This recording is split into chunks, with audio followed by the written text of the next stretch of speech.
성경을 보게 되면 드디어 이제 믿음의 조상 아브라함에 대한 이야기가 이제 시작이 됩니다. 이제 아브라함과 그의 아들 이삭, 야곱, 요셉에 대한 이야기가 이제 51장까지 말씀이 쭉 펼쳐지게 되는데요.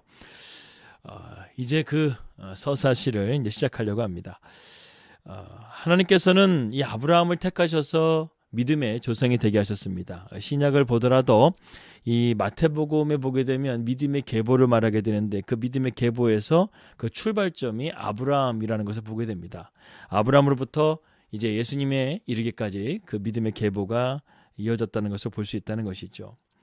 그리고 바울 사도는 오늘날 살고 있는 그리스도인들은 바로 이런 아브라함의 영적인 후손이라고 말하면서 아브라함이 받았던 복이 우리의 복이 된다고 설명하고 있습니다. 오늘 오전에 저희가 로마서 말씀을 통해서도 이와 관련된 말씀 잠깐 드렸습니다. 이 아브라함의 믿음은 단순하게 그냥 표면적인 믿음이 아니라 아브라함의 믿음은 순종적인 믿음이었다. 그리고 하나님 말씀을 온전하게 순종하는 믿음이었다. 이렇게 오늘 오전에 말씀을 드렸었습니다. 아브라함은 또한 복을 받은 사람이었죠. 복의 근원이 되는 그러한 축복을 받게 됩니다. 그런데 여러분 우리가 이게 어떻게 보게 되면 아브라함은 믿음의 개척자라고 볼 수가 있는데 그 개척의 길을 가는 가운데 여정은 쉽지가 않았습니다. 어렵고 힘든 시간들이었죠. 더군다나 오늘 12장 1절 말씀 보게 되면 지시할 땅으로 가라고 했지 지시한 땅으로 가라고 말씀하지 않았다는 것입니다. 그러니까 내가 너에게 보여줄 땅으로 일단 가라는 거예요. 가나안 땅이라는 큰 땅을 바라보면서 아브라함이 어느 한 도시에 정착해가지고 그곳에서 살아가는 것이 아니라 하나님께서는 아브라함으로 하여금 얼마나 그 가나안 땅이 넓습니까? 여호수아가 나중에 가나안 정복 전쟁을 해서 31개 족속을 정복하고도 아직도 그들이 차지할 땅이 많다고 할 정도로 이 가나안 땅은 어마어마한 땅이었다는 것이죠. 하나님께서는 아브라함과 하여금 그런 믿음의 땅이 얼마나 광대한 것인지를 우리에게 보여주고 있다는 것입니다. 그래서 아브라함은 그러한 불확실한 가운데서도 하나님의 약속을 붙들고 확실한 믿음의 자리로 나갔다는 것이죠. 갈라디아서 3장 16절 말씀 보게 되면 아브라함이 하나님, 이삭이 하나님, 야곱이 하나님이라고 이렇게 설명하고 있습니다. 즉 아브라함의 하나님이 오늘날 지금도 살아계시는 우리의 하나님이라는 것이죠. 그래서 우리가 아브라함처럼 믿음을 따라 순종하며 나가게 될 때 하나님께서는 우리의 믿음의 지경을 넓혀주시고 또한 하나님께서 우리의 삶 가운데 복의 통로가 되게 해주신다는 것입니다. 성경에서 아브라함이 붙여진 별명이 하나 있습니다. 아주 유명한 별명인데 아브라함을 하나님께서 뭐라고 부르셨냐면 하나님의 벗이라고 그랬습니다. 쉽게 말해 하나님의 친구라고 이렇게 별명이 지어졌다는 것이죠. 그리고 신약에서는 아브라함의 이름을 무려 74번이나 언급하고 있는 것을 보게 됩니다. 그만큼 아브라함은 확실히 신앙의 본보기가 되는 믿음의 조상이었다. 이렇게 우리가 볼 수 있다는 것이죠. 믿음의 명예 전당이라고 할 수 있는 히브리서 11장 말씀 보게 되면 아브라함의 믿음을 이렇게 설명하고 있습니다. 11장 8절 말씀 보면 믿음으로 아브라함은 부르심을 받았을 때 순종하여 장래 유업으로 받을 땅에 나갈새 그가 갈 바를 알지 못하고 나갔다고 그랬습니다. 그러니까 자기가 어디로 가야 되는지를 방향을 몰라요. 하나님 말씀이 그의 삶의 방향이었다는 것이죠. 그래서 목적지는 분명하지 않지만 하나님께서 가라고 하시면 그냥 순종하고 가는 것이 아브라함의 믿음이었다. 그게 아브라함의 믿음의 전부였다는 것입니다.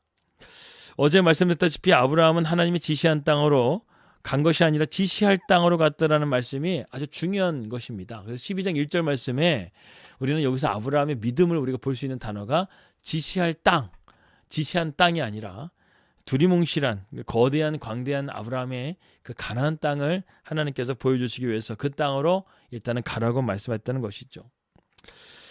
그 땅에 대한 사전적인 지식이 없습니다. 아브라함은 갈대우를 떠나본 적이 없어요. 정착민이었습니다. 그렇기 때문에 이 유목민 생활을 하고 있는 가나안 땅, 이제 막 개척하고 있고 이제 민족들이 서서히 자리를 넓혀가면서 살아가고 있는 이 가나안 땅에 들어가서 산다는 것은 그야말로 쉬운 일이 아니었다는 것이죠.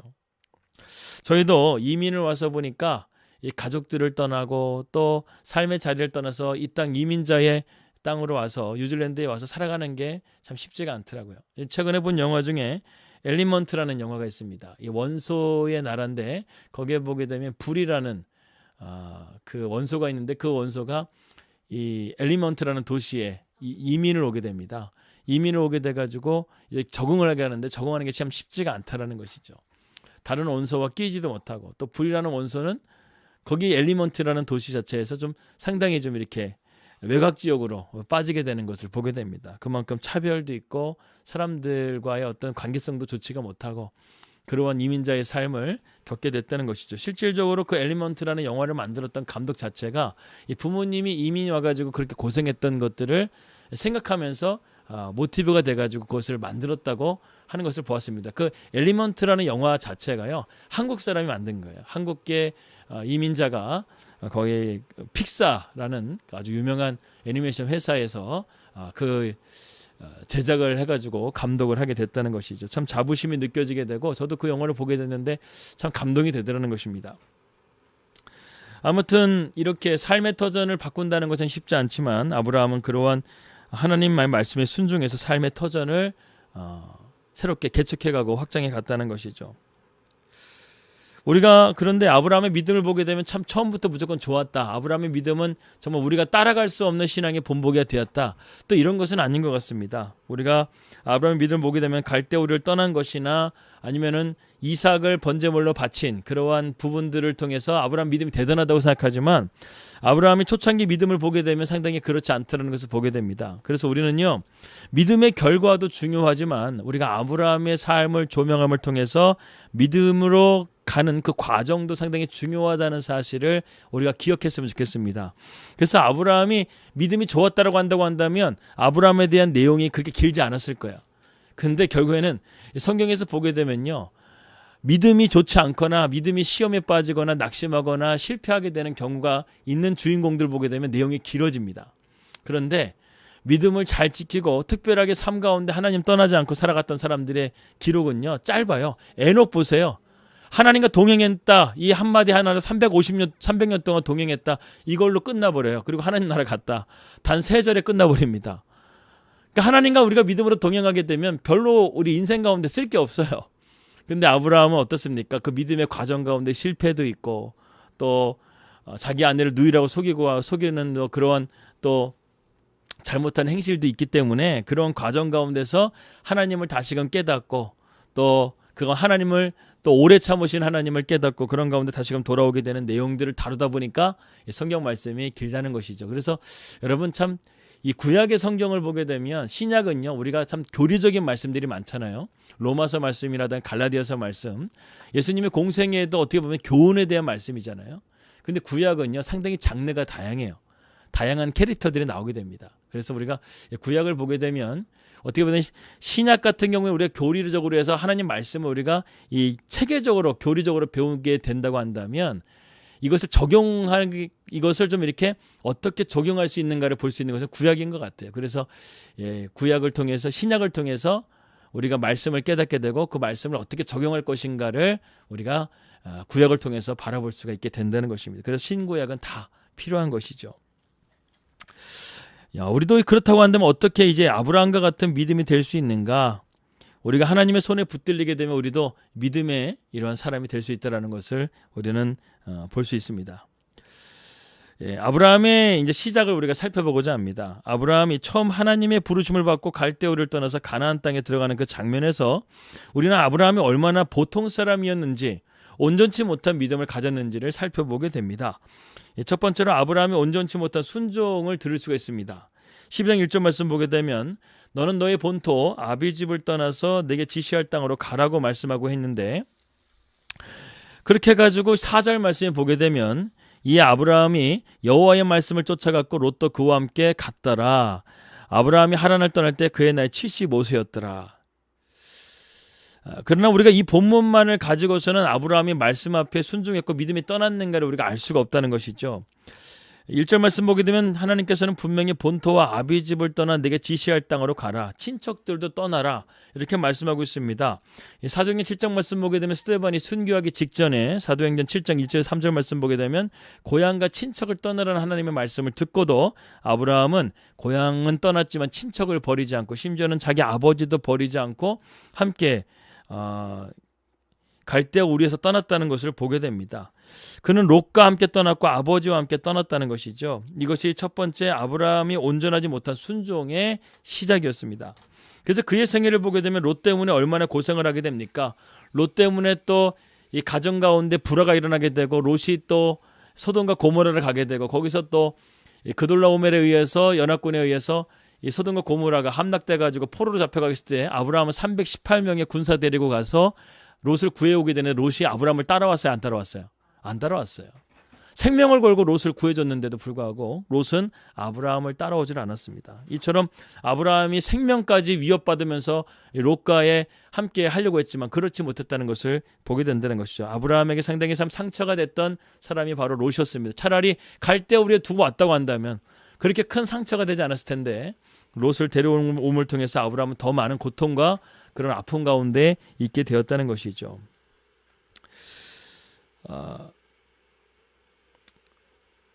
11장 31절 말씀 보게 되면 아브라함은 아버지 데라와 롯과 그의 아내 사레 그리고 많은 종들을 데려갔다. 그러니까 하나님은 아브라함과 사레만을 떠나기 원했는데 오늘 말씀 보게 되면 아버지 데라도 데려갔고 롯도 데려갔고 그리고 그의 아내뿐만 아니라 많은 종들까지 데려갔어요. 그러니까 아브라함은 순종하기는 했지만 뭔가 불안하니까 이 사람 저 사람 다 데려간 것 같아요. 그렇게 해가지고 나아갔다는 것이죠. 그런데 이제 갈대우리에서 이제 하란으로 가게 되고 하란에서 이제 하나님께서 아브라함이 그곳에서 한 15년 동안 머무르게 되는 것을 우리가 보게 됩니다. 예, 두 번째로 가나안으로 오는 동안 오랜 시간을 또한 지체하게 됐다는 것이죠. 11장 31절 말씀 보게 되면 가나안으로 가는 중간 지역인 그 하란이라는 지역이 있습니다. 여러분 지리를 보게 되면 갈대아 우리에서 하란에서 이제 가나안 땅으로 들어가는 길이 있는데 이 갈대아 우리에서 하란까지는 길이 잘 이렇게 포장이 되어 있어가지고 가는 길이 상당히 편안했습니다. 그런데 이 하란에서 가나안 땅으로 들어가는 길은요 그야말로 척박한 땅이었어요. 광야였다는 것이죠.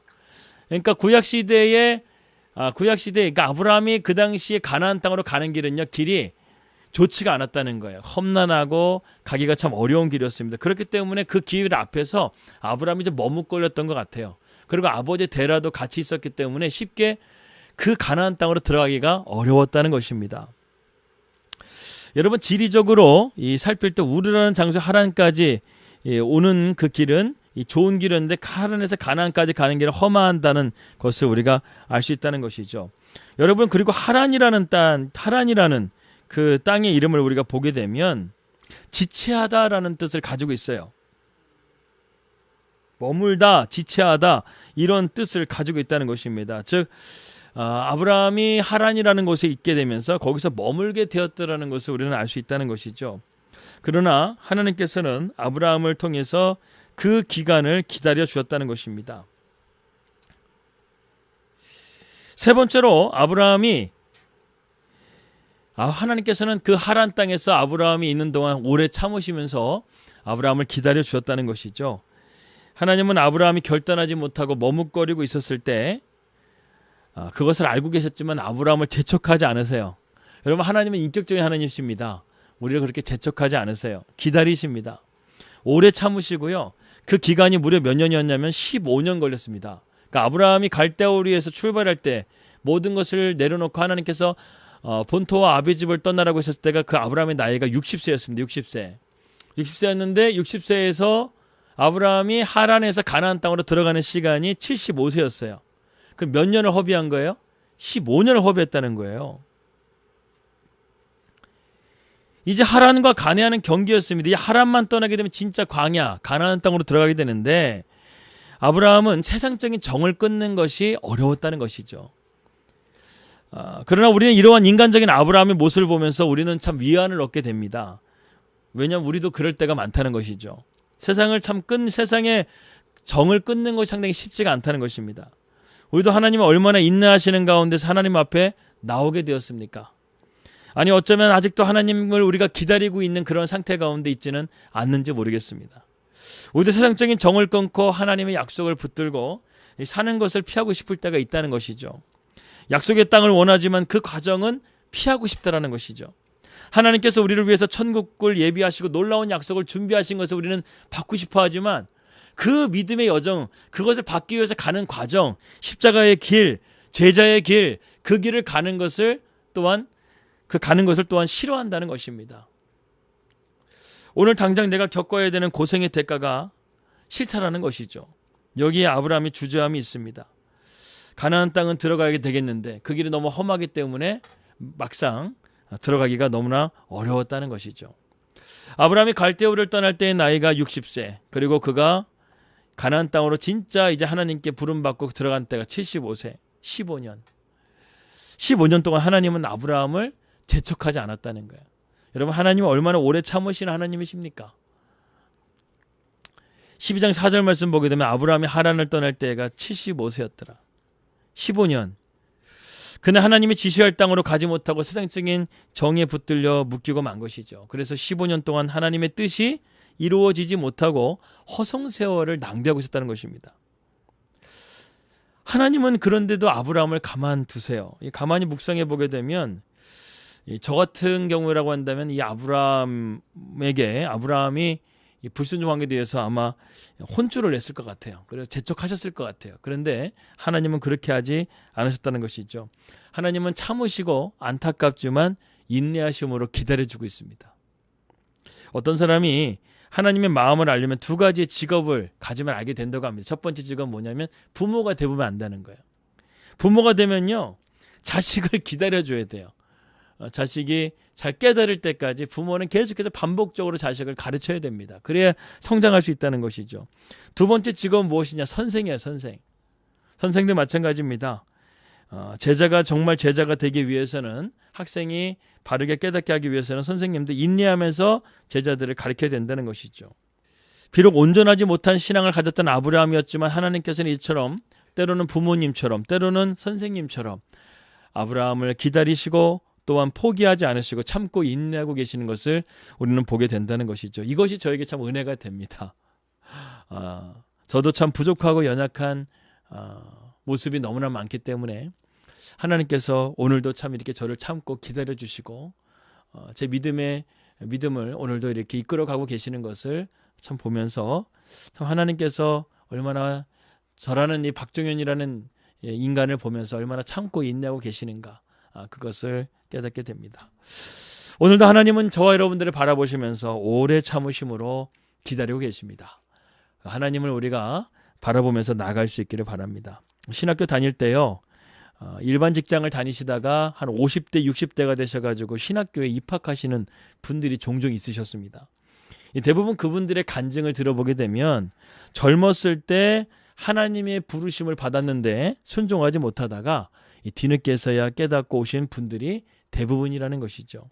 그러면서 늦게 오셔가지고 후회를 하십니다. 왜냐하면 이 늦게 이제 공부를 하다 보니까요, 이 공부가 제대로 되겠습니까? 머리도 잘 예전처럼 젊었을 때처럼 잘 안 들어가게 되고, 레포트 쓰는 것도 잘 모르고, 논문 쓰는 것도 잘 모르고, 또 학교 수업 따라가는 것도 너무나 힘들고, 또 처자식이 있다 보니까 또 그것도 신경 써야 되고, 여러 가지 해야 될 거 너무 많다 보니까 참 신학교 다니시면서 중간에 또 포기하셨다가 다시금 또 재입학하시고 뭐 복학하시고 그런 분들이 꽤 있었어요. 그러면서 후회를 많이 하신다는 것이죠. 그때 공부했었으면 지금 내가 이렇게 고생하지 않았을 텐데 하면서 그렇게 후회하시는 분들이 계셨습니다. 참 그런 것을 보게 되면 어떤 분들은 20년, 30년 그렇게 하나님이 기다리셔 주셨다는 것이죠. 이것이 하나님의 오래 참으시는 이유인 것입니다. 하나님은 우리를 포기하지 않으시고 우리에게 소망과 기대를 언제나 갖고 계신다는 사실입니다. 여러분, 오래 참으시라는 말을 성경에서 보게 되면 long suffering이라는 단어를 쓰고 있습니다. 이것은 그들을 말한다고 한다면 오랜 고통이라는 거예요. 여러분, 참는다는 것은요, 고통이죠. 인내는요, 고통이 수반됩니다. 그렇기 때문에 하나님께서 인내하신다는 것은 그 가운데 우리를 참고 기다리신다는 것은 그 가운데 고통스럽게 고통 가운데서 우리를 참고 기다리신다는 의미를 담고 있다는 것이죠. 하나님은 오늘도 우리가 하나님의 사람이 되고 믿음으로 순종하며 나오기를 참고 기다리고 계십니다. 더 이상 이제 우리 하나님 기다리게 하지 말고요, 하나님께로 나아갈 수 있는 저와 여러분들이 되시기를 주님의 이름으로 기도합니다. 여러분, 우리가 온전하지 못한 믿음을 갖게 되면 거기에 대한 대가가 반드시 따릅니다. 어떤 대가가 있는가? 첫 번째로는 세월을 낭비하게 됩니다. 아브라함은 무려 15년이라는 시간을 낭비한 세월을 보냈다는 것이죠. 하란이라는 말의 뜻이 무슨 뜻입니까? 제가 아까 잘못 말씀드렸어요. 하란이라는 땅은 연기하다라는 뜻이 아니라, 연기하다라는 단어는 데라라는, 아브라함의 아버지의 이름의 뜻이 연기하다라는 단어를 지체하다라는 다시 뜻이 있고, 하란이라는 말의 뜻은 열매가 없다 이런 뜻입니다. 즉 아브라함이 하란이라는 땅에 있게 되면서요, 그는 열매 없는 삶, 즉 낭비된 삶을, 헛된 삶을 살게 되었다는 것이죠. 하나님 앞에 인정받지 못하는 시간을 보내면서 그는 하란에서 15년이라는 시간 동안에 15년이라는 시간을 허비했다는 것입니다. 그래서 바울은 세월을 아끼라고 우리에게 말하죠. 술 취하지 말고 방탕하지 말고 오직 그리스도의 옷을 입고 경건의 능력으로 우리가 살아가라고 바울은 우리에게 권면하고 있는 것입니다. 하나님을 떠나서 우리는 아무것도 할 수 없다는 것이죠. 그래서 요한복음 15장 5절 말씀 보게 되면 5절 말씀 보게 되면 예수님께서 이렇게 말씀하셨습니다. 나를 떠나서는 너희가 아무것도 할 수 없다는 거예요. 예수님을 떠나서, 하나님을 떠나서 우리가 아무것도 할 수 없다는 것이죠. 정말 우리가 할 수 없을까요? 왜 못하겠습니까? 할 수는 있죠. 그러나 그 모든 일들이 주님과 상관없는 일이 된다고 한다면 그 일은 결국 허송세월을 보내는 것이고 전도서의 기자와 같이 헛되고 헛된 그런 삶이 될 수밖에 없다는 것입니다. 우리가 이 말씀을 잘 기억해야 돼요. 주님을 떠나서는 우리가 일은 할 수 있어요. 그러나 그 모든 것들이 주님이 인정해 주지 않는다고 한다면 그런 모든 것들은 다 헛된 것일 뿐이라는 것입니다. 두 번째로 아브라함이 어떤 지체하는 가운데서 어떤 대가를 치렀는가? 아버지가 죽었다는 거예요. 11장 32절 말씀 보게 되면 데라가 205세에 하란이라는 땅에서 죽었더라 이렇게 말씀하고 있습니다. 이 데라는 아브라함의 아버지죠. 데라가 하란에서 죽은 것입니다. 이 자연사로 죽었다고 우리가 볼 수 없는 게 아브라함이 아버지가 죽자마자 바로 약속의 땅으로 들어가게 되었다 이렇게 말씀하고 있는 것을 보니까 이 데라의 죽음은 단순한 죽음이 아니라 어떤 의미가 있었던 죽음이라고 우리가 볼 수 있다는 것이죠. 사도행전 7장 2절에서 4절 말씀 보게 되면 스데반은 이 부분을 이렇게 해석하고 있습니다. 아버지가 죽었을 때에 비로소 아브라함이 하란이라는 땅을 떠날 수 있었다고 이렇게 말하고 있어요. 즉 아버지가 장애물이었다는 거예요. 그때까지는 떠나지 못했었는데 아버지가 세상을 떠나고 나니까 그때서야 아브라함이 하나님의 약속을 붙들고 가나안 땅으로 들어가게 되었다는 거예요. 어쩌면 아브라함이 하란을 떠나지 못했던 결정적인 이유가 아버지 때문이었다고 볼 수가 있습니다. 아브라함은 장남이기 때문에 아버지를 모셔야 되는 이유가 분명히 있었다는 것이죠. 그렇기 때문에 아브라함은 쉽게 그 거친 가나안 땅으로 들어가는 것이, 아버지를 모시고 가는 것이 쉽지 않았다는 거예요. 인간적인 정 때문에 그렇게 쉽지 않았다는 것입니다. 근데 여러분, 우리가 분명 알아야 될 것은 우리가 가족을 구원하는 건 물론 중요합니다. 왜 아브라함은, 여기서 말하는 제가 의미는 여러분 잘 파악하시고, 그렇다고 하면 가족을 끊고 내가 나 혼자만 천국 가게 되느냐, 그거 아니라는 거예요. 아브라함은 대표성이 있다는 거예요. 하나님께서 아브라함으로 하여금 복의 근원이 되게 하고 믿음의 조상이 되게 하기 위해서는요, 아브라함의 믿음을 하나님께서 우리에게 보여주셔야만 된다는 것입니다. 그래서 아브라함이 세상적인 것들을 끊고 믿음의 그 길을 걸어가는 것을 우리에게 보여주기 위해서 아브라함은 특별하게 하나님이 부르신 거라는 거예요. 여러분, 우리가 아브라함의 믿음을 따라간다고 한다면 지금 당장 내 자식도 하나님 바치라고 한다면 바칠 수 있겠습니까? 우리가 아브라함 믿음 그렇게 따라갈 수 있겠어요? 못 따라간다는 것이죠. 하나님도 그렇게 해도 그렇게 원하시지도 않을 뿐더러, 우리가 그런 믿음이 되지도 않을 뿐더러, 하나님께서 이 아브라함을 특별하게 여기셨기 때문에, 그리고 믿음의 우리의 본을 보여주기 위해서 아브라함을 특별하게 이렇게 인도하고 있는 것입니다. 그러니까 아버지를 막 끊어버리고 천하의 불효자식이 되라는 의미가 아니에요. 아브라함은 그래도 끝까지 하나님도 그래서 이 기간을 기다려주셨던 것 같아요. 그래서 아버지가 돌아가실 때까지 아브라함 아버지 곁을 지키다가 그 다음에 이제 약속의 땅으로 들어가게 된 것이죠. 그래서 여러분, 데라의 이름의 뜻이 아까도 제가 말씀드렸다시피 연기하다라는 뜻이에요. 아버지 데라로 인해서 아브라함은 하나님의 약속을 연기하고 있었어요. 딜레이 되고 있었어요. 그러나 드디어 아버지 데라가 죽자마자 아브라함은 자기의 생애의 목표를 향해서 이제 그 거친 가나안 땅으로 들어가게 됩니다. 어쩌면 데라는 오늘날 우리의 신앙과 성숙을 가로막는 어떤 우상의 장애물일 수 있습니다. 꼭 부모님이 아니더라도 어떻게 보게 되면 우리가 하나님 약속의 말씀을 붙들고 나아가지 못하게 하는 어떤 장애물적인 요소라고도 볼 수가 있다는 것이죠. 하나님과 나 사이에 이런 개입되는 것들을 막고 있는 그 장애물들이 무엇이든 그것은 우상 숭배가 될 수 있다는 것입니다. 그것이 돈이 될 수도 있고요. 그리고 그것이 직업이나 아니면 사업이 될 수도 있고, 우리의 삶의 성공이라든가 야망 이런 것들이 또한 될 수가 있다는 것이죠. 아무튼 우리의 삶 가운데 주님 외에 다른 것이 우선순위가 된다고 한다면 그것은 우상 숭배가 되는 것이고 그러한 사람은 주님을 온전하게 따를 수 없고 제자가 될 수가 없다는 것입니다. 누가복음 14장 26절 말씀 보게 되면 예수님은 이렇게 말씀하십니다. 무릇 내게 오는 자가 자기의 부모와 처자와 형제와 자매와 및 자기 목숨까지 미워하지 아니하면 능히 나의 제자가 될 수 없다라는 거예요. 우상이 아브라함의 삶을 가로막기 시작한 어느 날 하나님이 아브라함을 사랑하시기 때문에 그 우상을 파괴하는 작업을 시작하시고 그래서 갈대아 우리를 떠나라고 지금 말씀하신 것이죠. 그래서 아브라함은 떠났어요. 그러나 자기의 가족이 또한 우상이 되고 있는 상황 가운데서 아브라함은 떠날 수가 없었다는 것이죠. 그런 가운데서 이제 데라가 죽음을 통해서 아브라함은 이제 떠날 수가 있었다는 것입니다. 여러분 우리 안에 있는 우상들을 제거해야지만 우리는 하나님의 말씀 가운데 순종할 수 있고 하나님의 약속의 축복을 받을 수가 있다는 것입니다. 12장 5절입니다. 아브라함이 그 안에 사레와 조카 롯과 하란에서 모든 소유와 얻은 사람들이 이끌고 가나안 땅으로 가려고 마침내 가나안 땅으로 들어갔더라. 또 여기서도 아브라함이 온전하지 못한 믿음 하나 가지고 있는 게 많은 사람들을 데려갔다는 거예요. 여기서도 데라는 죽고 안 데려가게 됐지만 또 롯을 또 데려가잖아요. 그리고 많은 종들을 또한 데려가요. 그런 가운데서 아브라함은 가나안 땅에 들어가게 됩니다. 이처럼 아브라함의 믿음의 초반의 여정은요 순탄하지가 않았어요. 삐걱거립니다.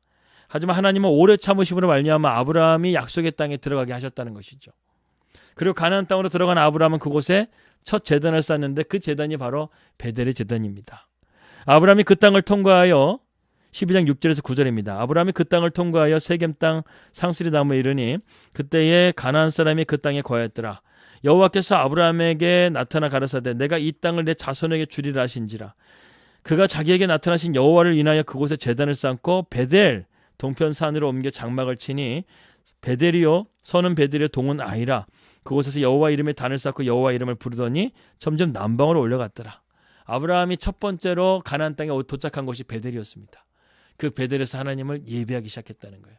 하나님의 약속을 말씀을 붙들고 이제 내가 하나님 이 가나안 땅에서 이제 내가 정말 하나님만을 붙들겠습니다. 이렇게 믿음으로 고백하는 고백과 함께 그가 베델이라는 곳에서 하나님을 예배했다는 것이죠. 여러분 예배의 의미 속에는요. 하나님께 자신을 온전하게 맡긴다는 그런 의미를 담고 있습니다. 그렇기 때문에 이 베델의 우리에게는 베델의 신앙이 필요해요. 우리가 하나님 말씀을 붙들고 가게 될 때 우리가 놓쳐서는 안 돼야 되는 것이 뭐냐면 바로 하나님 말씀에 하나님께 모든 것을 맡기고 가겠다는 그런 믿음의 결단이 필요하다는 것이죠. 내 생각과 내 의지, 내 뜻 이러한 것들이 자꾸만 장애물이 되어서는 우리가 하나님 앞에 나갈 수가 없게 된다는 것입니다. 주님이 내 삶을 인도하실 것을 나는 믿습니다. 이것이 바로 진정한 예배의 정신이라는 것이죠. 여러분, 여러분의 삶을 주님께서 인도하시는 것을 믿으십니까? 그것이 바로 예배라는 거예요. 오늘 우리 시간 우리 베델의 예배를 통해서 주님이 내 삶을 인도해 주실 것을 믿고 한 걸음 한 걸음 주님과 동행할 수 있는 저 여러분들이 되시길 바랍니다. 이러한 과정을 통해서 결국 가나안으로 인도하시는 주님의 손길을 아브라함은 느끼기 시작합니다. 진짜 이제 하나님과 동행하기 시작하는 거예요. 우리도 마찬가지입니다. 믿음의 과정으로 들어가는 과정이 참 쉽지가 않아요. 우리가 세상적인 것들을 정을 떼놓고 세상적인 것들을 끊어버리는 거 쉽지가 않습니다. 그리고 내 안에 있는 우상들을 제거해버리는 거 쉽지 않습니다. 그러나 중요한 것은 무엇입니까? 하나님은 기다려 주신다는 거예요. 오래 참으시고 기다려 주심을 통해서 우리가 하나님의 말씀의 약속의 말씀 가운데 나갈 수 있도록 우리를 인도하고 계신다는 사실입니다. 그렇기 때문에 우리가 믿음의 순종의 자리를 반드시 순종의 자리로 나갈 수 있기를 바랍니다. 여러분 이런 후회를 해보게 됩니다. 이런 생각을 해보게 됩니다. 아브라함이 좀 더 일찍 순종했다라고 한다면 아브라함의 나이 60세에 그 말씀대로 정말 순종하며 나갔다고 한다면 아브라함은 100세까지 이삭을 기다릴 필요도 없었을 것 같아요. 처음부터 아비와 친척들을 다 내려놓고 순수하게 사례와 함께 믿음의 여정을 출발했다고 한다면 이러한 허송세월을 보내거나 이러한 잘못된 시간들, 헛된 시간들을 낭비하지 않았을 것입니다. 그런데 아브라함은 15년이라는 시간을 낭비했다는 것이죠. 여러분들이 인생 가운데서도 하나님을 멀리 떠나서 낭비했던 시간들이 있을 것 같아요. 저는 제 인생 가운데요. 20대에서 30대 그 10년간의 시간이 참 안타까워요. 그때 좀 방황도 많이 하고 세상적으로 살았던 저의 삶의 그런 부끄러운 모습들이 있습니다. 그 시간이 참 안타깝고 또 그때 좀 부모님 속 많이 쓰긴 것도 죄송하고 그렇게 방황했던 그 시간들이 참 너무나 안타까운 시간이었습니다. 그때 제가 20대 때부터 정말 정신 차리고 정말 하나님 말씀 붙들고 제대로 살았다고 한다면 아마 지금의 저의 모습은 분명히 더 좋은 모습으로 하나님께서 크게 쓰시는 그런 모습으로 아마 있었을지 모릅니다. 그런데 이제 시작합니다. 하나님께서 이제 베델로 오셔가지고 베델로 우리를 인도해 주셔서 뉴질랜드에 처음 와가지고 저희가 베델 장막 지금 세우고 있지 않습니까? 이 베델 장막을 통해서 이제 하나님께서 저희들을 믿음의 여정 가운데 인도하고 계시는 것을 보게 됩니다. 하지만 지금이라도 하나님께 돌아와서 믿음의 여정을 시작할 수 있는 것이 너무나 감사하고 저희들과 함께 이 베델 장막을 통해서 하나님께서 함께 어떻게 펼쳐가시는가를 저와 여러분들과 함께 보는 것도 참 은혜가 될 줄 믿습니다. 우리 여러분 하나님을 기대하시고요. 여러분들의 가정을 베델 장막이 되게 하시고 하나님을 인정하고 하나님께 모든 것을 맡길 수 있는 그런 믿음을 통해서 우리가 이제 세월을 낭비하지 않고 주의 영광을 위해서 믿음으로 나아갈 수 있는 우리 사랑하는 베델 가족들 될 수 있기를 주님의 이름으로 기도합니다. 기도하겠습니다. 하나님 아버지 감사합니다. 오늘 우리가 온전치 못한 믿음이라는 말씀의 제목으로 함께 은혜를 나눴습니다. 아브라함의 믿음의 여정의 출발점은 불안했습니다. 온전하지 못했습니다. 어쩌면 우리의 모습도 마찬가지입니다. 믿음이 아직도 여물지 못하고 온전하지 못한 믿음으로 나아가고 있는데 우리가 그럼에도 불구하고 우리를 붙들고 계신 하나님의 손길을 보게 하시고 또한 참으시고 계신 하나님의 손길 가운데 우리가 반드시 믿음으로 나가게 될 것을 믿고 오늘도 주님을 찾고 주님을 붙잡고 믿음으로 승리하는 우리 사랑하는 베델 가족들 될 수 있도록 인도하여 주시옵소서. 우리의 믿음이 온전치 못한 믿음에서 온전한 믿음으로 나가게 하여 주시옵소서. 예수님의 이름으로 기도하였습니다. 아멘.